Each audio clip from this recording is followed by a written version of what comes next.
Hey, Kilted Warrior here. Hope you're having a great day. Remember to rate, comment and subscribe by clicking that button down below. Otherwise, let's get started on 10 games to check out for this winter. Warhammer 40,000 Darktide. 40k meets the Dirty Dozen, or in this case a team of 4, which automatically has my vote. As to me, though the genetically engineered super soldiers are great and all, I've always personally liked the more down-to-terra kinds of individuals that know they fight against chaos is not as clean as our sci-fi knights in shining armour might like to believe. By Fat Shark, who struck gold with the cooperative multiplayer games of Vermintide 1 and 2, and now with an iconic 40k aesthetic and lore, I am definitely looking forward to picking up a hammer and bludgeoning some heretics, as who needs the powers of a psyker or the strength of an Ogren when you can smash skulls for the Emperor? I just hope that there's an ability to strangle your enemies with your own entrails, as is the custom for the Guard. Nevertheless, I look forward to purging some vile heretics this November 30th.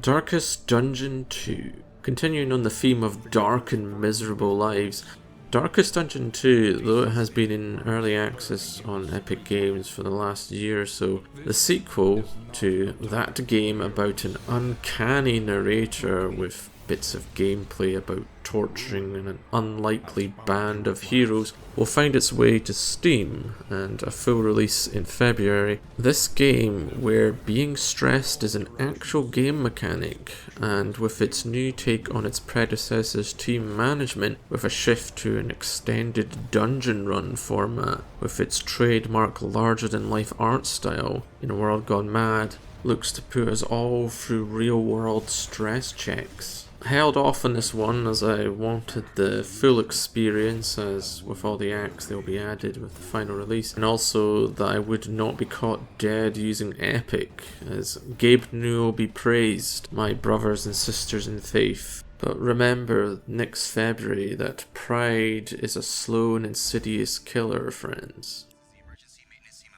Dead Space Remake. A full remake of what is undoubtedly considered one of the best survival horror titles ever made. I personally never got to play Dead Space due to the fact it came out at a time when I was still an unapologetic craven who was too scared to even try it. Now a bit less of a craven, and having seen the countless discussions on what a classic this is, both in its great horror but also the uncharacteristic of most horror being allowed to fight back without destroying the horror tension thanks to its legendary dismemberment system. I can't wait to finally try this venerable classic and the doubtless increase to my blood pressure that will come with it. We shall be docking on the USG Ishimura come January 27th. Company of Heroes 3. I played a lot of Company of Heroes back in the day, as with its original release but also its subsequent add-ons and releases. Time to return to the classic RTS game that birthed the brilliant Dawn of War 2 before it decided to become a MOBA sort of with Dawn of War 3. No, I did not play that game, and I'm going to call that a big win from what I've heard. Anyway, Company of Heroes was a milestone game of the genre, and I look forward to seeing it brought up to date with an improved strategic campaign layer, the beautiful setting of both the Mediterranean's Italy and North Africa, as well as being able to customize your forces for each engagement, which all sounds great and looks to scratch that itch that all true RTS fans know. The tide of the war turns February 23rd. Victoria 3.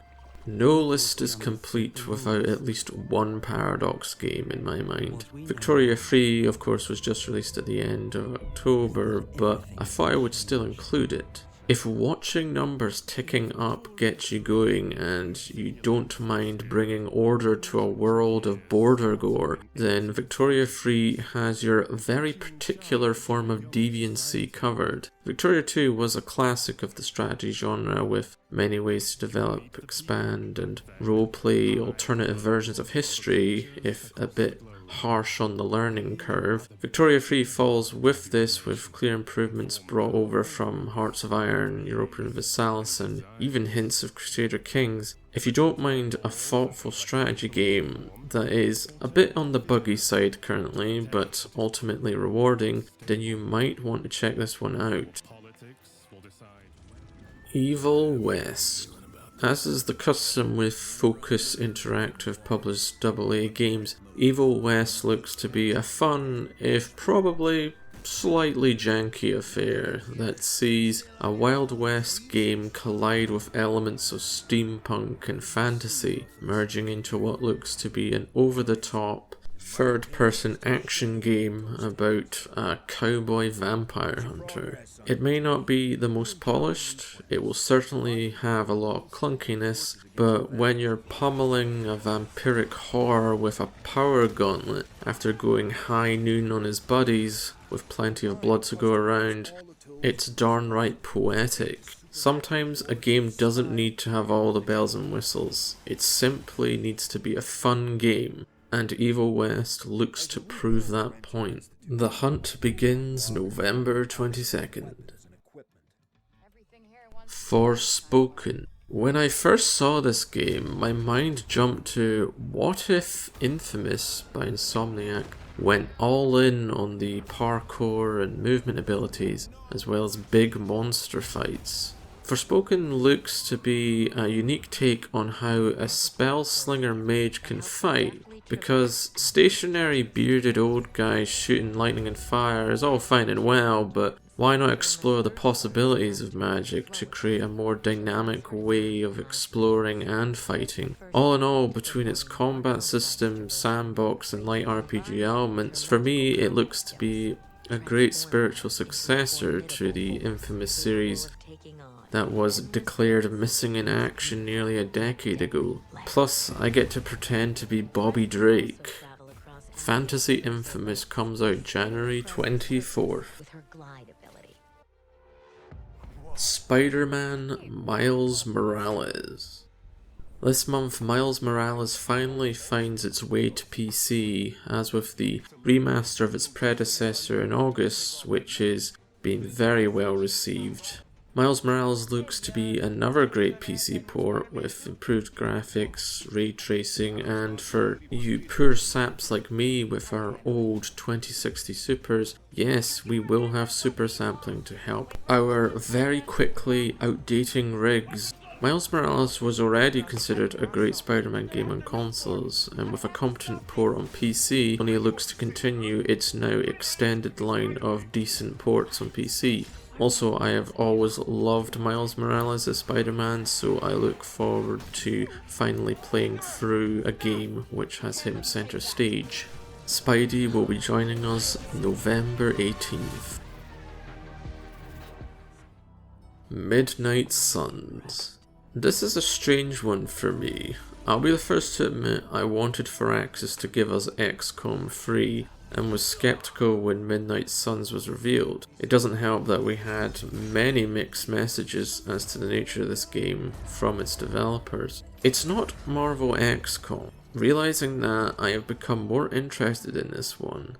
If taken as a cinematic tactical card game with some role-playing elements, and allowing you to mix and match your favourite Marvel heroes, it is then intriguing. Add to that what I have always thought was a great concept of Avengers with a supernatural or magical twist, and it could be something special, with the ability to interact with the various heroes we know and love, and a player-made protagonist, and I'm definitely looking forward to mixing my favourite heroes, as seeing Blade, Wolverine and Captain Marvel doing combos seems pretty awesome in my mind. The Demon Hunt begins December 2nd. Goat Simulator 3. Last but not least, we have the third in the series of best games of all time.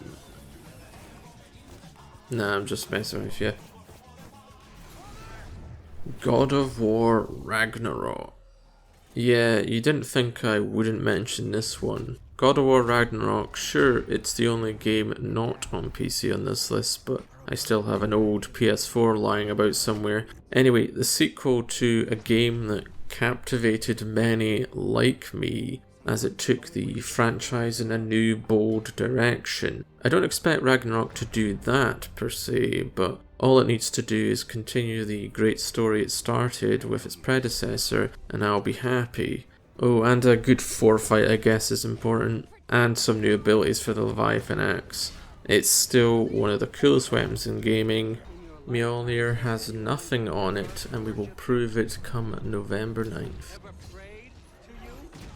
That's it for this one. These are some of the games I'm most looking forward to playing this winter. If you have any suggestions of other great games that I have overlooked, please do comment below. I would love to hear your thoughts, as well as any thoughts you might have on the games I have mentioned. Otherwise, if you liked the video, please remember to subscribe down below, it would really help the channel. Regardless, have a nice day and thanks for watching.